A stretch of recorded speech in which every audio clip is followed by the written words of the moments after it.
Bonjour et bienvenue dans cette playlist dédiée à l'ESP32.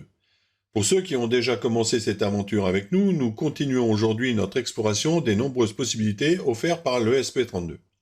Dans cette vidéo, nous allons nous concentrer sur la compréhension et la construction d'une page web hébergée sur l'ESP32 avec un objectif précis en tête.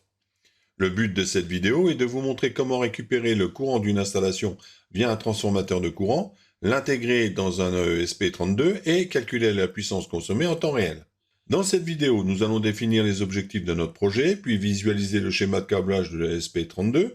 Plutôt que de connecter tout un ensemble électrique complexe dès le départ, nous utiliserons un potentiomètre monté en pont diviseur sur l'ESP32 pour simuler l'arrivée de courant. Ça sera notre première étape, avant de passer à des installations plus complexes, comme le suivi de production de panneaux solaires par exemple. Une fois que nous aurons bien compris cette première étape, nous pourrons passer à des tutoriels plus avancés, où nous réaliserons le système complet, incluant toute la partie électrique. Mais pour aujourd'hui, l'objectif est de rester concentré sur l'essentiel, la construction de la page web. C'est souvent la partie la plus difficile à maîtriser, mais aussi c'est celle qui rend votre projet vraiment attractif et utile. Alors voyons maintenant le cahier des charges pour la page web de ce projet. Nous allons créer une fonction appelée page principale qui contiendra toutes les fonctionnalités nécessaires pour générer et gérer une page web interactive. Cette page servira à afficher en temps réel les mesures de puissance obtenues via l'ESP32. La première étape, qui est générique mais essentielle, constitue à la génération de la page HTML. La fonction page principale doit construire dynamiquement une page web en assemblant une chaîne de caractères contenant le code HTML. Cette page inclura un titre, du texte, un style CSS et un script. Ensuite, cette page HTML sera conçue pour afficher des informations sur les mesures de puissance en temps réel, un script JavaScript qui utilisera Ajax pour récupérer les données actualisées sans avoir à recharger la page. Cela évite le besoin de rafraîchir manuellement la page, par exemple en appuyant sur la touche F5. Ensuite, nous avons l'étape qui concerne les données récupérées par le script, telles que la valeur brute, le courant en ampères, la puissance en watts, qui seront affichées et mises à jour dynamiquement sur la page. Cela garantit que l'utilisateur voit toujours les informations les plus récentes et sans interruption. Et pour aller plus loin, nous ajouterons un bar graphe visuel qui représentera la puissance mesurée sous forme de barre. Ce bar graphe sera mis à jour en fonction des données reçues via Ajax. Et une fois la page HTML complètement construite, la fonction serveur.send enverra cette page au client qui fait la requête, typiquement via un navigateur web. L'utilisateur pourra ainsi interagir avec le serveur web hébergé sur le ESP32 et visualiser les mesures en temps réel. Passons maintenant au rendu de la page web, puis nous aborderons, comme je vous l'ai mentionné, le schéma et une explication détaillée du code, et là, ça risque de prendre un peu de temps. Mais bien évidemment, nous allons déjà tester ce code en conditions réelles.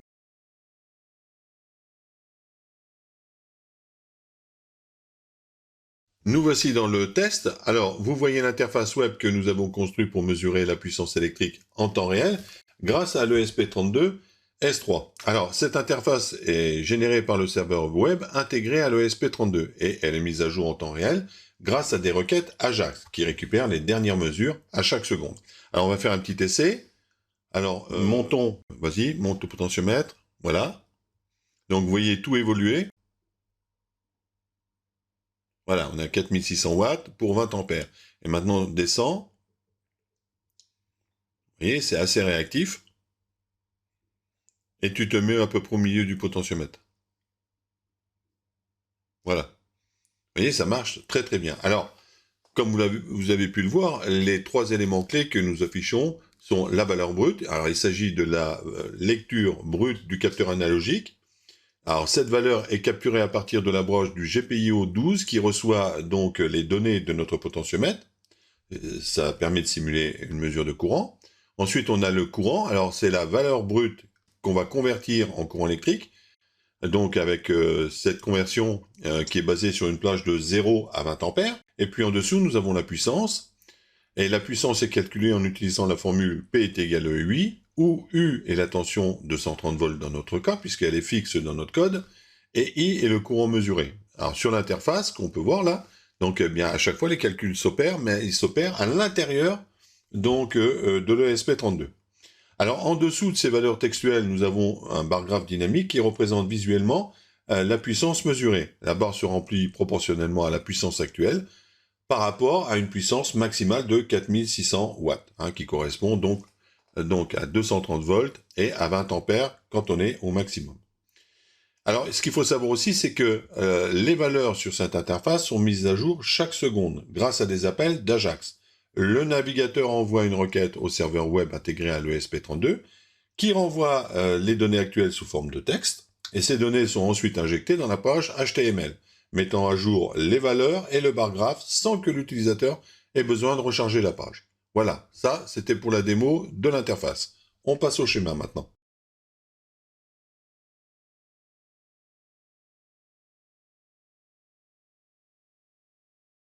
Nous voici dans la partie schéma de notre projet. Pour faciliter nos tests, j'ai utilisé une platine d'essai qui permet d'assembler rapidement les composants.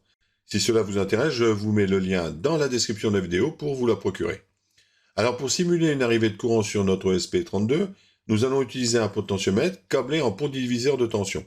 Nous utiliserons la sortie du curseur pour envoyer une tension à la broche GPIO 12, ce qui permet à l'ESP32 de croire qu'il mesure un courant.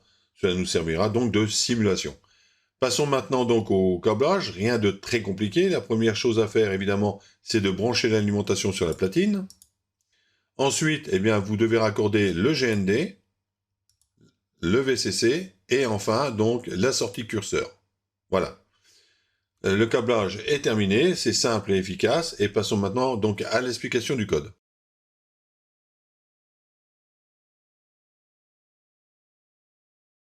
Alors, on va démarrer par cette ligne, donc sur la partie Wi-Fi. Cette ligne est importante pour utiliser les fonctionnalités Wi-Fi de l'ESP32. Elle permet d'établir une connexion réseau, de créer un serveur web et de gérer les communications avec les clients. Sans cette bibliothèque, toutes les fonctionnalités liées au Wi-Fi dans notre code ne seraient pas disponibles.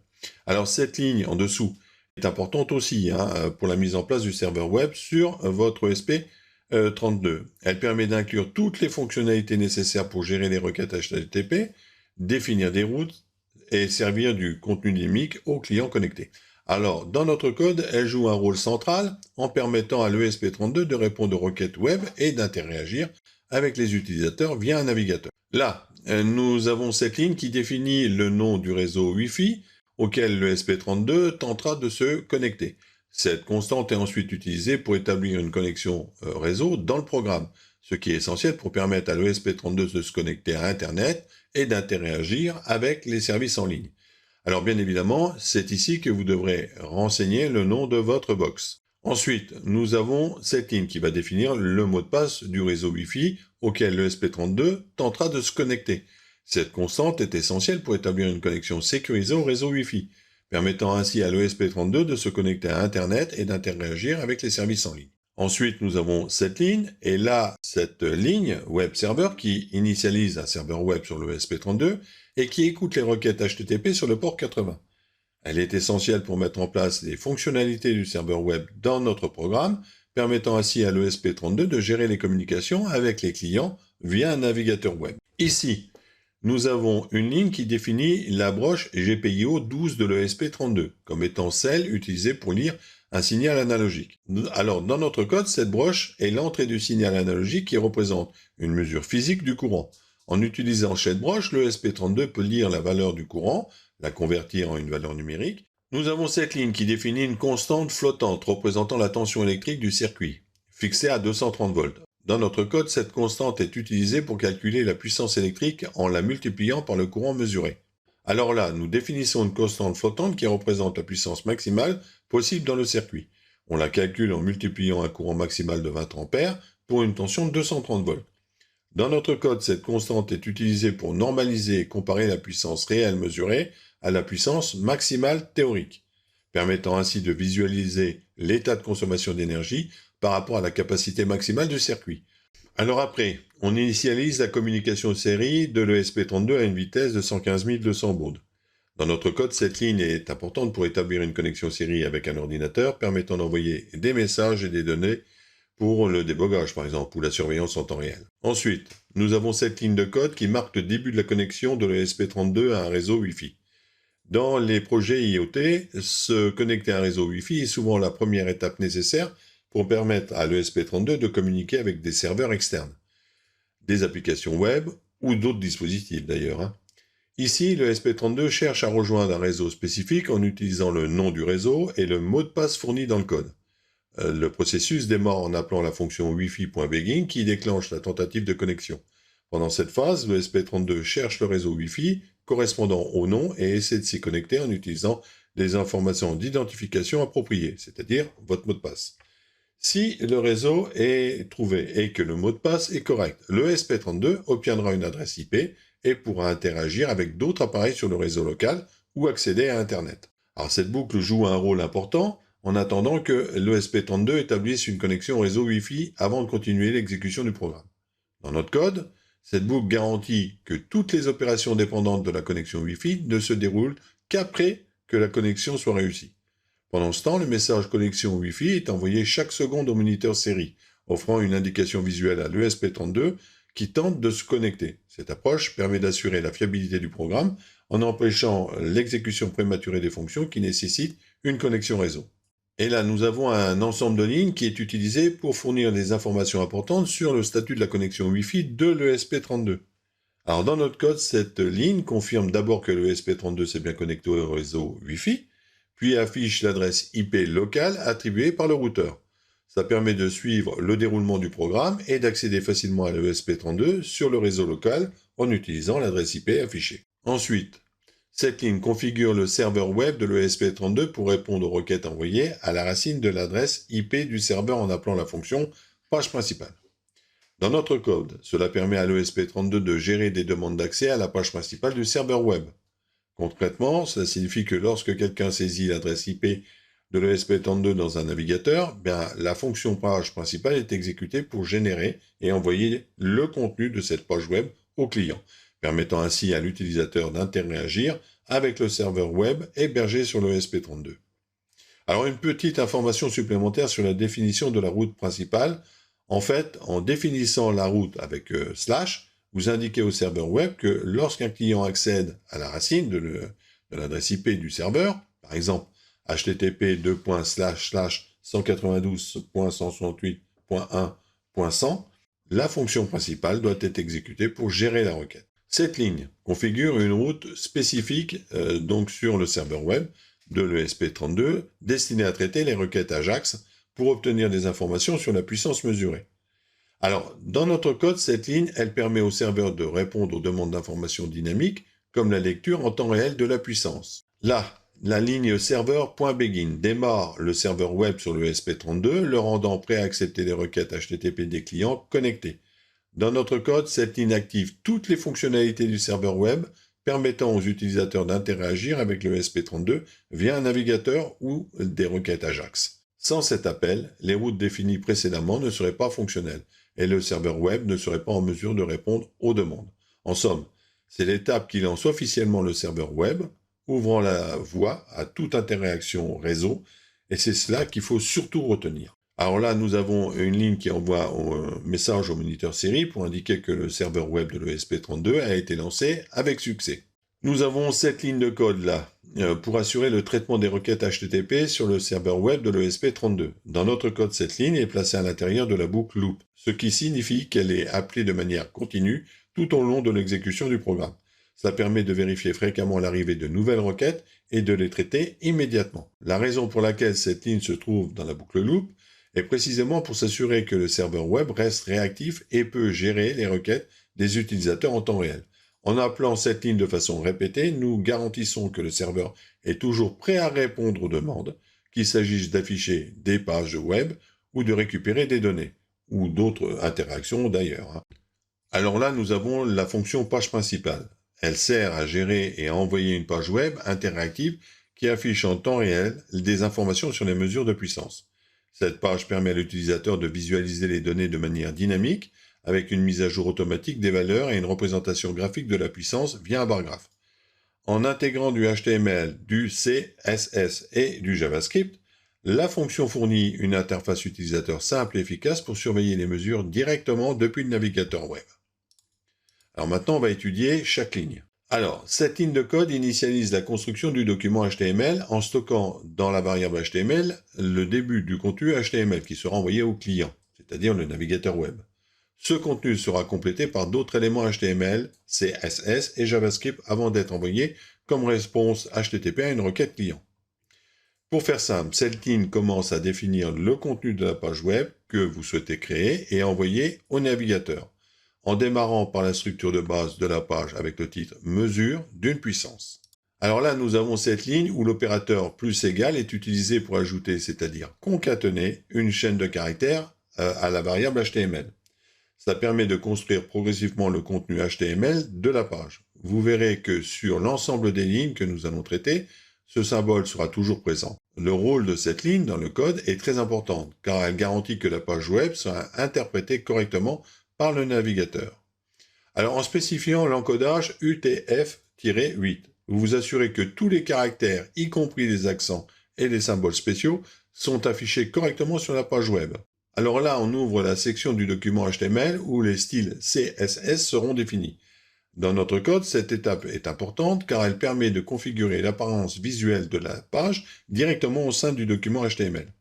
En ajoutant des styles CSS, ici, nous pouvons contrôler des aspects comme les couleurs, les marges et les tailles des éléments, ce qui est important pour s'assurer que la page web s'affiche de manière attrayante et fonctionnelle. Cette méthode d'intégration du CSS est pratique car elle centralise tout le code nécessaire à la création de la page web en un seul endroit. Nous avons cette ligne qui ajoute une règle CSS à notre page web pour définir le style d'une classe appelée barre-conteneur.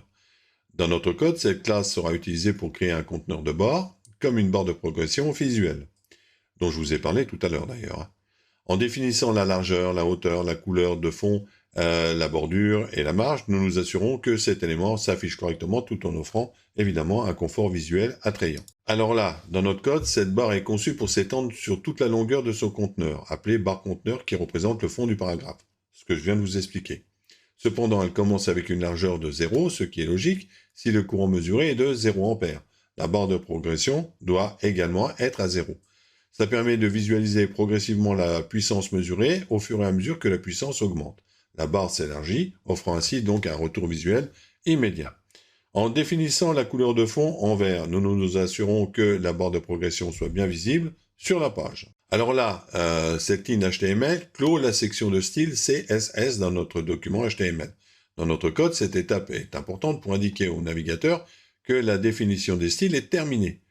Les styles que nous avions définis plus haut, comme ceux pour le barre conteneur et le bar, pourront être ainsi appliqués correctement aux éléments de la page web. Cette fermeture de balise style assure que le CSS est bien structuré et interprété. Ça garantit que la mise en forme de la page se déroule comme prévu. Ensuite, nous avons cette ligne qui ouvre la balise script et commence la définition d'une fonction JavaScript appelée getData dans notre document HTML. Dans notre code, cette fonction est importante car elle sera responsable de récupérer les données dynamiques, telles que la puissance mesurée, sans recharger la page. En ouvrant la balise script, nous introduisons la section où le JavaScript sera écrit, ajoutant ainsi de l'interactivité et des fonctionnalités avancées à notre page web. Cette étape prépare le terrain pour la mise en place de l'actualisation dynamique des données. Alors, cette ligne de code insère une instruction JavaScript pour initialiser la communication asynchrone avec le serveur dans le contenu HTML de notre page. Elle ajoute cette instruction en utilisant l'opérateur plus égal pour concaténer le code JavaScript nécessaire à la variable HTML qui construit le HTML de la page web. L'utilisation de cette instance permet à notre application d'interagir avec le serveur en arrière-plan, ce qui est important pour les fonctionnalités en temps réel sans interruption. Alors là, cette ligne de code ajoute une fonction JavaScript qui sera exécutée chaque fois que l'état de la requête HTTP change. Elle permet de suivre les différentes étapes d'une requête réseau, comme l'envoi, la réception des données, etc. Et de gérer donc la réponse une fois prête. Ici, une fonction anonyme est utilisée, c'est-à-dire une fonction sans nom, définie directement à l'endroit où elle est utilisée. Ce type de fonction est pratique lorsque nous avons besoin de l'exécuter uniquement dans un contexte spécifique, comme ici par exemple. Alors là, nous avons cette ligne qui fait partie du script JavaScript inclus dans notre page web. À première vue, cette ligne peut sembler complexe, mais elle est essentielle pour le bon fonctionnement de notre système de mise à jour des données en temps réel. Ensuite, on va prendre cette ligne et on va évidemment la décortiquer. D'abord, nous avons HTML plus égal qui ajoute le code JavaScript à notre page HTML. Ensuite, nous déclarons une nouvelle variable appelée data avec le mot clé var. Mais que peut contenir cette variable? Pour répondre à cela, nous utilisons donc xhr.réponse-texte, qui est la réponse du serveur. Ici, le SP32 envoie les mesures que nous avons calculées sous la forme d'une chaîne de caractères. Cette chaîne contient plusieurs valeurs, la valeur brute, le courant, la puissance, séparées par des balises. Et c'est là que la magie opère. Grâce à la méthode split, nous divisons cette chaîne en plusieurs morceaux. Chaque morceau correspond à une mesure différente. Le résultat est stocké dans notre variable data sous la forme d'un tableau. Cette étape est essentielle pour nous permettre d'extraire et d'afficher chaque valeur individuellement dans l'interface utilisateur de notre page web. Alors maintenant, regardons maintenant une autre partie clé de notre code JavaScript qui sert à afficher dynamiquement les mesures sur notre page web. Nous avons donc ces 3 lignes. Voyons cela en détail et ici nous ajoutons du code JavaScript à notre page web qui sera donc exécuté dans le navigateur pour mettre à jour le contenu en temps réel. Alors là, cette première ligne permet de cibler les éléments spécifiques de la page web grâce à leur identifiant. Par exemple, valeur brute, courant et puissance sont des éléments que nous avons définis dans notre page HTML. Ensuite, donc ici, là, nous modifions le contenu de cet élément pour y afficher les nouvelles valeurs. Les valeurs que nous utiliserons proviennent du tableau data, qui a été rempli à partir des mesures envoyées par le SP32. Par exemple, data entre crochets 0 correspond à une valeur brute que nous avons mesurée. Data entre crochets donc 1 est le courant calculé et data entre crochets 2 est la puissance. En fait, ces lignes de code permettent à la page web de se mettre à jour en temps réel, affichant les valeurs mesurées directement dans l'interface utilisateur. C'est ce qui permet de créer une page dynamique et interactive, où l'utilisateur peut suivre l'évolution des mesures de puissance et de courant sans avoir à recharger la page. Passons maintenant à cette ligne de code JavaScript qui nous permet de rendre la page web interactive et dynamique. Décortiquons aussi ces lignes. Ici, nous ajoutons du code JavaScript à notre page pour mettre à jour le style d'un élément HTML. Tout d'abord, nous avons document getElément qui cible un élément spécifique de la page, la barre qui représentera la puissance mesurée. Ensuite, nous modifions cette propriété avec style white. Cela signifie que nous allons ajuster la valeur de cette barre en fonction des mesures. La valeur data entre crochets 3 contient la largeur calculée pour la barre. Cette largeur est proportionnelle à la puissance mesurée par notre SP32. En ajoutant px, nous précisons que cette largeur est exprimée en pixels, car le CSS a besoin de cette unité pour interpréter correctement la dimension. Alors le résultat, la barre sur la page web se met à jour en temps réel, reflétant visuellement les changements de puissance. Alors pour cette ligne, on va la décortiquer aussi. Qu'est-ce que ça signifie? Cette ligne prépare une requête Ajax pour interroger notre ESP32. xhr.open est la méthode qui initialise cette requête. Ici, nous spécifions 3 choses. D'abord, get, ce qui signifie que nous allons demander des informations au serveur, sans envoyer des données supplémentaires. Ensuite, lire puissance et l'URL de notre ESP32, où la fonction lire puissance est définie pour répondre à la demande en renvoyant les mesures. Enfin, nous avons le mot true. Ce paramètre indique que la requête sera asynchrone, ce qui permet à notre page web de continuer à fonctionner pendant que la requête est en cours. Alors, pareil, on va examiner aussi donc cette ligne qui est relativement simple. Alors, à quoi sert-elle?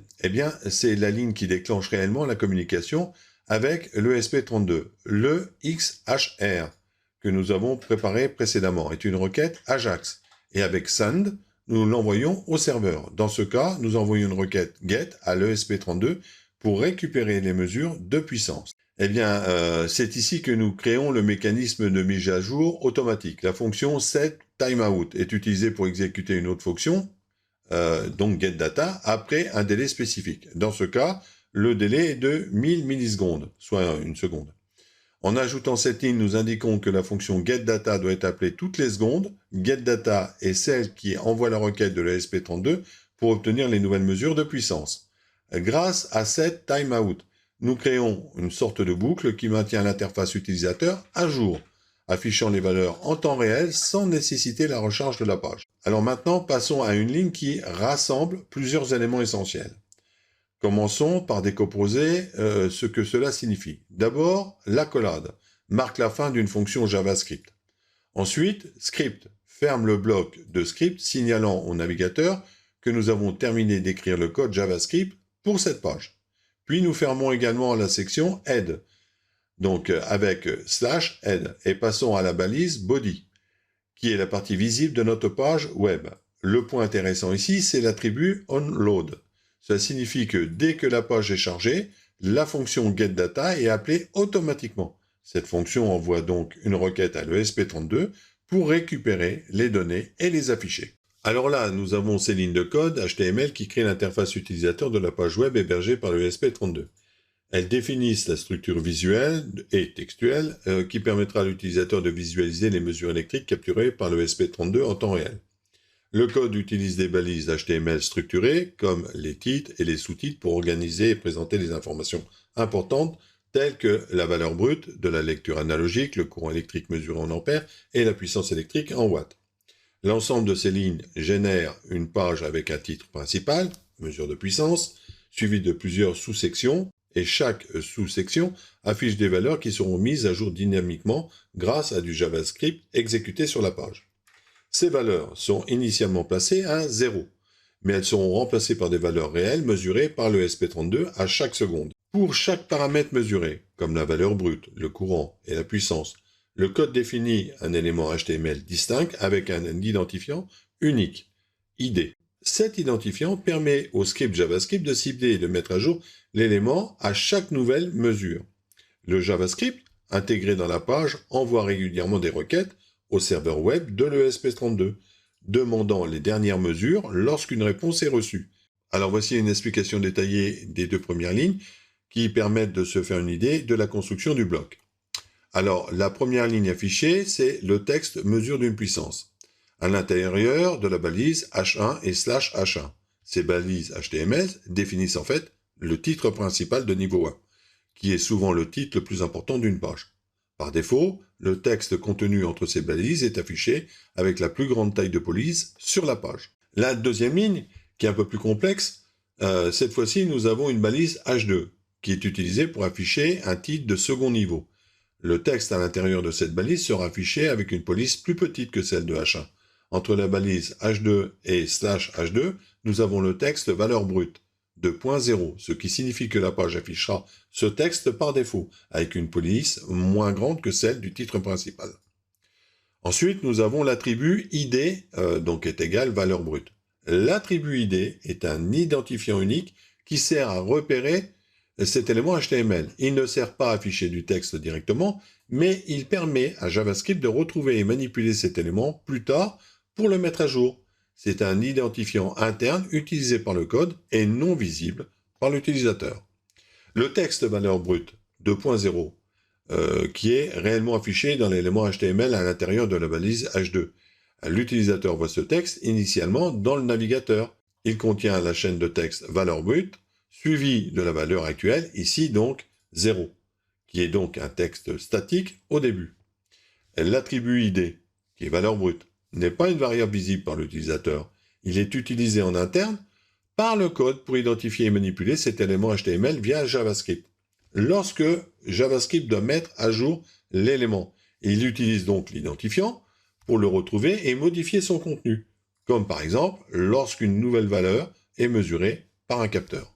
Là, nous avons cette ligne de code qui introduit un bar graph dynamique qui permet à l'utilisateur de visualiser les données mesurées sous une forme graphique.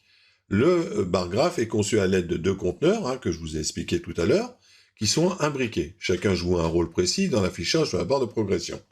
Le premier conteneur identifié par la classe CSS bar conteneur est la zone où la barre de progression évolue. Il agit comme un cadre statique qui ne change pas. Il est défini par ses propriétés de largeur, de hauteur et de bordure, ce qui lui donne une sorte de boîte vide. Ce conteneur sert à délimiter l'espace dans lequel la barre intérieure va s'afficher et s'étendre, offrant une représentation visuelle de la progression. À l'intérieur de ce conteneur, nous avons le second conteneur avec ID bar de la classe bar. Cet élément est la variable bar progression, c'est elle qui va grandir ou se rétrécir en fonction des valeurs calculées dans le programme. La largeur de cette barre est contrôlée par le JavaScript, qui va adapter cette largeur en fonction de la donnée mesurée, comme la puissance. Ce mécanisme, en fait, permet à l'utilisateur de visualiser en temps réel l'évolution de la mesure sous une forme intuitive. Le bar graph peut représenter des données comme la puissance mesurée par le ESP32, avec une largeur qui change dynamiquement. Alors, cette ligne représente la finalisation de la page web. Eh oui. Après avoir défini tous les éléments interactifs et visuels dans les balises body et la balise /body, ça vient clore la section principale du document où tout le contenu visible par l'utilisateur est placé.